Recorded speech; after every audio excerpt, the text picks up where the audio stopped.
जी कनक आ गई है माशाल्लाह, पक गई है कनक। ते आ वेखो दाना पक गया माशाल्लाह, हरा दाना हो गया तकरीबन, होर इन्हें 10 तो 15 दिन दे विच दाना पक जाना है। ते माशाल्लाह जिस तरह तुहानूं पता है कि कनक इस टाइम पक गई हुई है, कनक पकन लग गई, पकने की पकदी पई है। ठीक है, इस टाइम छिट्टा तोड़ रहा, आ वेखो नाली इस टाइम कनक पकदी पई है। होर 10 तो 15 दिन च कनक ने पक जाना माशाल्लाह, वढाइयां स्टार्ट हो जानियां।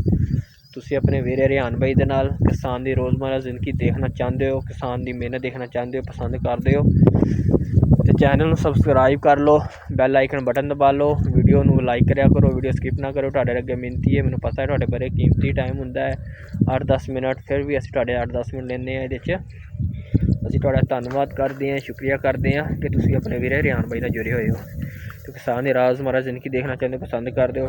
बस तुहाडे अगे यही शिकवा है कि तुसीं चैनल नूं जल्दी जल्दी सबसक्राइब नहीं करते, ना करवाते जी दोस्तों को। ठीक है, तो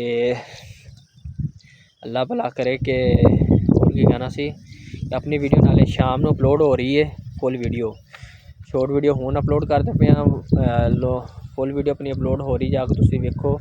रोज़मर्रा जिंदगी किसान के बारे सारी कनक अपनी पक गई तुहानूं विखाई है, तो जाके तुहानूं पूरे खेतों का व्यू भी कराया। ठीक है, अपनी अपलोड हो गई हुई है वीडियो, जाके तुसीं वेखो शाम नूं, तो इंशाअल्लाह ताला तुसीं अपने वीरे रिहान भाई नाल जुड़े रहो।